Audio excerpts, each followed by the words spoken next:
Hello, friends. Welcome back to your Daily Detroit. It is Tuesday, May 27th, 2025. I hope you had a wonderful holiday. I am Staes coming to you for our first episode from the Grand Hotel at the Mackinac Policy Conference. Well, first episode for 2025. And joining me to talk all about it is none other than Devon O'Reilly. How are you? I feel honored to be your first guest. You know, you never know what the weather's going to be like in Mackinac, but we are doing really well so far. It's pretty beautiful. Let's be honest. Are you a guest or are you family at this point? I mean, this is my 10th Mackinac Policy Conference. You pick up a few things. You see a lot of familiar faces now. At this point, I feel like I know more people than I don't know at this conference, which is it's kind of fun, but also very daunting because there's always a conversation to be had. And there's going to be a lot of conversations that we are going to have. There are so many things that are stacked up for this for this whole coverage of Mackinac, including a conversation with the head of the Belle Isle Conservancy, talking about I-375 with someone else, talking about investments. There's over a dozen conversations that producer Cheyenne has helped line up for us, and I can't wait to bring all of this. This is why we make this big trip up here as Daily Detroit. And for you, I know it's great for you to be plugged into everything. Yeah, I mean, this is something I cherish every year. For those of you who watch or listen, I will be moving on to a new position after this Mackinac Policy Conference, but it's definitely something where in taking my new position, I made sure it was the kind of position that came to Mackinac every year because you need to be here. The people need to be here.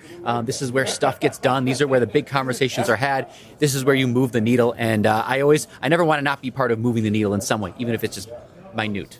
I think that's a big thing to share, and people need to understand. One of the reasons why I consider it a priority to come up here, and I don't get paid to do this, this is something I think is important for coverage, is this is where a lot of decisions are made and connections are made on things that really impact Detroit and Metro Detroit. And if you're not part of, if you're not on the menu, you're the meal kind of thing. Things can get accelerated here, and you and I have had a lot of conversations about that, about how painfully slowly, bureaucracy moves and government moves. And it's not that this necessarily changes anything, but you can have conversations up here that can just move things along faster because instead of going through all sorts of red tape and different conversations, you have one conversation with the decision maker, and that can actually get things going. When I worked in corporate communications, I learned a great thing from a mentor, which is never have a conversation where somebody has to ask their parents. And I mean that in a corporate way or in a decision way or even in a nonprofit way. You always want to get to the person who can make the decision. Everything else is just kind of filler time. Yeah, and that's kind of the ethos of Mackinac is having the decision makers all there. Everybody is somebody, and I mean that. I mean, I don't mean it just like everyone's important.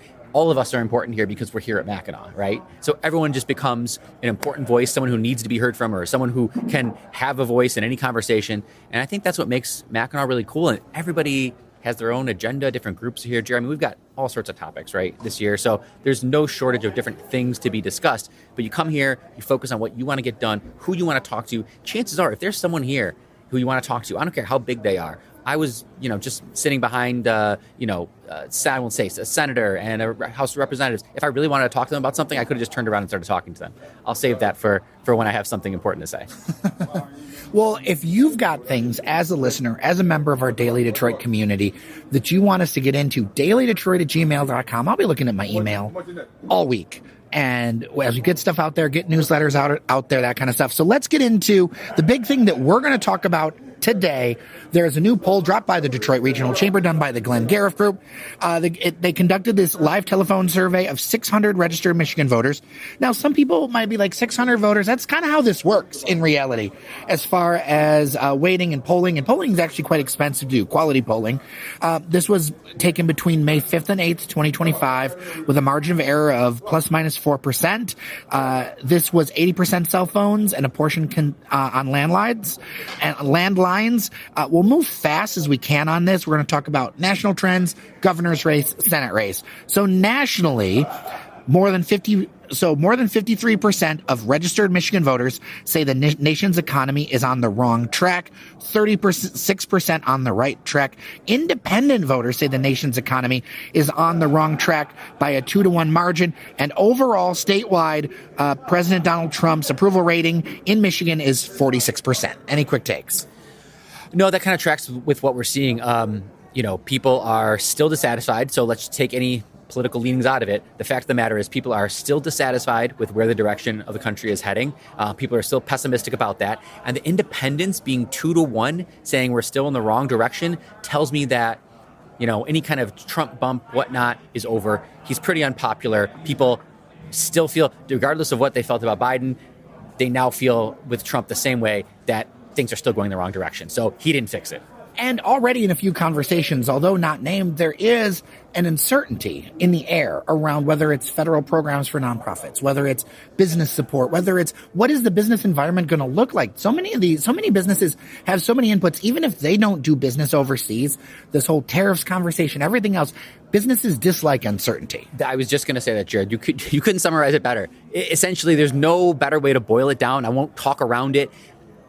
Uncertainty is just a killer, a paralyzer for the business community. You can hear the Chamber's CEO, Sandy Barua, talk about it. You can hear Machato's Glenn Stevens, when you talk about tariffs, talk about it, who are experts in this. And that's what they'll say. The reason the business community is not doing stuff right now, they're pulling back, is because there is uncertainty, one way or another. You can't just say this is good for business, bad for business. When you're in the situation where one day tariffs can be one thing, another day a new policy can come out that completely catches people off guard. No matter what, the business just step back and say, whoa, wait a minute. We're just going to pull everything back. We're going to tighten our belts for a little while and see how this blows over. And that's exactly what's happening. The answer will be to do nothing. Yeah. With all the uncertainty, whatever you think of the policy themselves, the answer will consistently be, let's do nothing and let's play it safe. Okay, let's get into this governor's race, because I think this is really came out. Yeah. Now, not too different than what we expected. I want to say, I don't usually, all right, maybe I do like a victory lap. Once in a while, I've taken one with you. We've taken one before. But so here's the thing. A lot of pundits who are involved in this stuff literally thought we were crazy, literally thought we were nuts. And we didn't have any advanced knowledge of this, but we know the vibes, and we know when we talk to our audience that is, look, I've no illusions that our audience leans a little left, but we have so many people who listen to the show of different political persuasions that I feel like often I can get a good vibe on how people are feeling, as opposed to so much of news now, which is hyper siloed. Yeah, I think we try to do a good job of taking the temperature of the room and the area. And yeah, I think one of the things we said pretty point blank was that we felt that Duggan was going to pull at least equally from Republicans and Democrats. He wouldn't be a detriment to either party specifically. He would just be a party crasher overall. And when I saw some of the Republican attacks on him, I knew that was gonna happen. But we now have the data. So among registered voters, Democrat Jocelyn Benson has more than 34% of the vote. Republican John James, 34%. And Duggan, 21.5% in this survey. He is ahead in every matchup in Metro Detroit with between 35 and 40% of the vote. I will also mention he greatly leads from another poll, the city of Detroit. But his big challenge is going to be outstate name ID. Outstate, he's only polling like 9 to 12%. But I feel like this is a surmountable thing. But it's an interesting conundrum. I even the pollster said this is a unique example. Online, I've heard a lot of people tell me that this is impossible, that he's no Jesse Ventura, that sort of thing. I think that you got to look at this race without partisan blinders. Definitely. It is interesting because I guess my perception, again, I have my Detroit colored or Metro Detroit colored glasses on. I just assume people in Saginaw, in Kalamazoo, if they knew nothing, they knew Mayor Duggan was a longtime mayor of Detroit, and things were going well in Detroit. I just thought that's people's baseline perception. If you ask them off the street, what do you know about Mike Duggan? He's the mayor of Detroit, and Detroit is coming back. So I'm surprised to hear not as many people kind of are feeling... They don't even know. It's a name ID issue. And even that is kind of surprising to me. But like you said, I think it can be overcome with dollars, marketing. And on the way up here, I saw 4 Mike Duggan billboards on 75 coming up to the conference. So he's got the money to really put his name out there. The only political billboards that I really saw outside of Mike Duggan was, of course, Mark Hackle. And I joke, if listeners don't know, every year there's a Mark Hackle billboard. This year she shared it with Candace Miller, talking about Selfridge, but it was still Mark Hackle. It's a running gag. I don't mean it as like a knock. It's just funny because he always gets a billboard somewhere in mid-Michigan.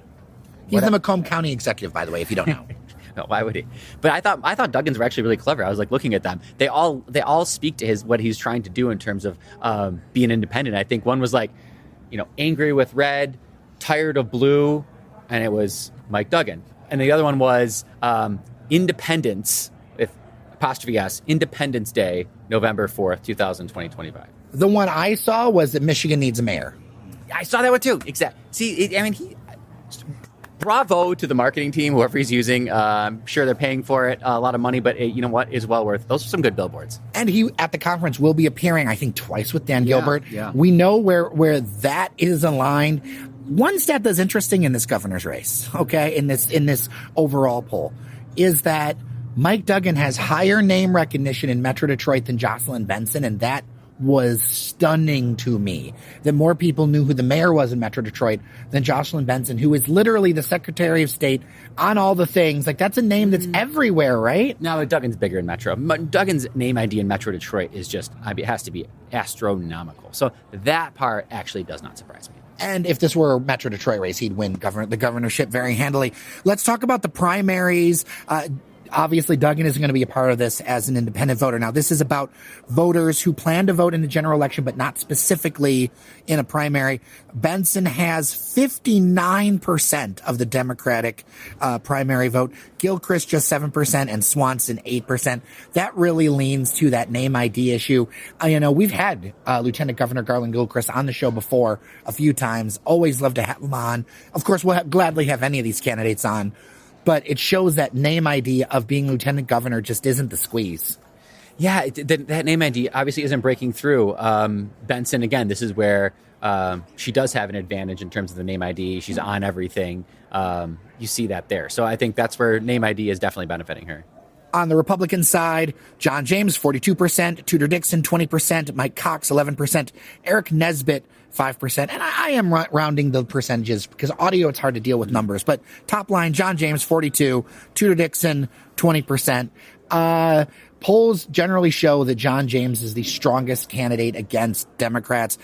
You go into the crosstabs, Tudor Dixon would just get obliterated. So It's an interesting look. I'm wondering what we're seeing here. You know what this reminds me of is basketball, which I'm a basketball fan. Sometimes you see, you have the Western Conference and the Eastern Conference, and there's just stronger teams in one conference. And so you have these teams that aren't very good who get really far. They go to the Eastern Conference finals, they go to the finals, and then they play the Western Conference team, and they just get annihilated. John James, to me, is not a strong candidate. Really? He's lost. Really?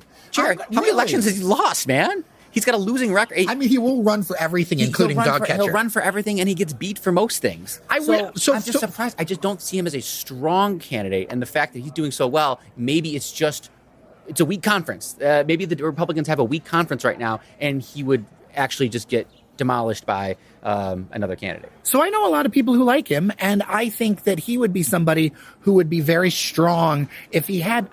I know there's always timing and all the other stuff, but he's only had one term in there, right? And if he built his name ID up a little bit bigger, did a few things that had like bills attached to it, I'm not like, I don't want to discount him, but I think timing is everything, and I think he's too early. He tries very hard, and I've had a couple interactions with him. He's a very nice guy. Personally, he seems like a very nice guy.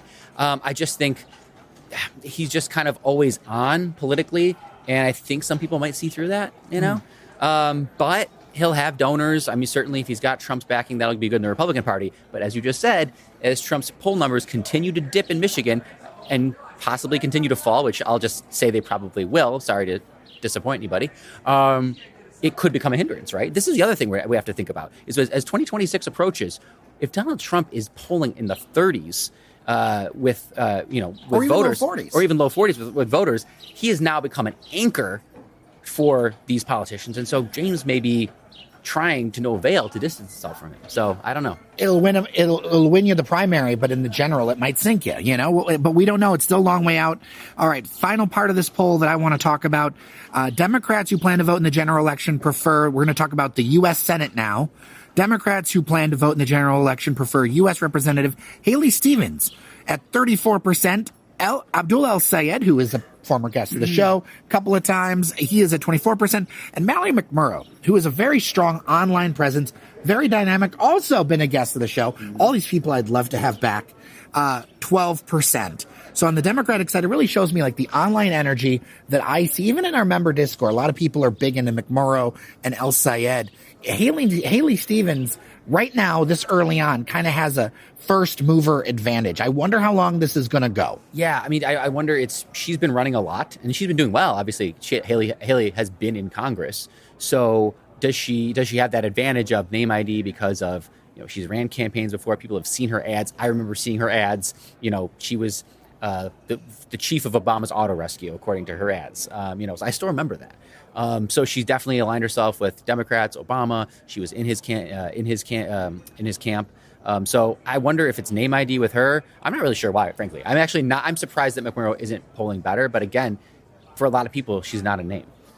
Yeah, she just had a book that came out. She has had multiple viral clips, really strong stuff. But, in Michigan, sometimes that online stuff just doesn't translate as well. No. And it's kind of common here. It's also common. We go for candidates like when I think of Haley Stevens, and people can feel free to correct me, but when I think of Haley Stevens, I think of that same Alyssa Slotkin wing of the party. Oh, yeah. And there's very aligned there where I think when I think about Abdul El Sayed and, him writing about Medicare for all and things like that, I think of him on that side of the party. I think McMurrow, too, who's not taking any PAC money on that side of the wing of things, too. So wait, frame that again. So you're saying that you see Stevens and McMurrow kind of on one side of the party? I see Stevens like very much as a moderate. I see McMurrow kind of in between, and I think I see Abdul El Sayed as like on the more like Bernie Sanders wing, AOC wing. I think that's a fair way to kind of put them all in a graph or a chart and kind of say where they go. So we'll see. I don't know what that means. You're right. I have nothing more to say. And it's still early out. Republicans, this isn't a race. Maybe things will change, but Bill Huizenga, 64%. Mike Rogers is up above Bill Huizenga, 64 to 15. Again, you've got Mike Rogers just has the name recognition. He's run for things. People know his name. He's safe, I guess, as much as you can say. I'll say that I'll call back to the same thing about the the week conference basketball reference. Maybe that's the case, but we'll see. It's early, man. I don't want to say too much because it's so early. Well, it will be interesting to see the head-to-head matchups because when you go into these crosstabs, and I'll link to the full poll in the show notes and everything. But when you look at the head-to-head matchups, it really does matter who's with what. So, like Stevens matches up very well against Republicans, whereas right now McMurrow and El Sayed don't as much. This is all sports. Analogies. We're in the middle of the Eastern or the conference finals in the NBA that I'm glued to. So I'm just seeing all the parallels here in terms of it's all about matchups. That's why you have the Pacers and Knicks playing each other. Some people wouldn't even say they're the best teams in the conference, but they happen to play the right teams at the right time. And you're right. It's just going to come down to who's matching up against who because some have much better matchups against certain types of candidates. Others are much better against other types of candidates. We just don't know. Okay, I'll leave you with this then. I know obviously you're a Pistons guy, as am I, but who's your team right now? I love the story of the Knicks. Let's go Knicks. I want the Knicks. I know they beat the Pistons, but it was a valiant effort. I'm not a big fan of the Pacers. New York, when New York is going and Madison Square Garden is hosting playoff games, it's just such an amazing atmosphere. I love watching them on TV. So let's go Knicks. All right. Well, with that, we are going to end this Tuesday edition of Your Daily Detroit from the porch of the Grand Hotel. We will have episodes all week. We're also going to have a special episode guest hosted with Annalise Frank of Axios, who will be joining us. I'm very much looking forward to that. Somebody who's on the ground doing a ton of reporting around Detroit. But for now, thank you so much to our members on Patreon, patreon.com/Daily Detroit, because local media needs local support to survive. I'm Staes. I'm Devon O'Reilly. Remember that you are somebody, and we'll see you around Detroit.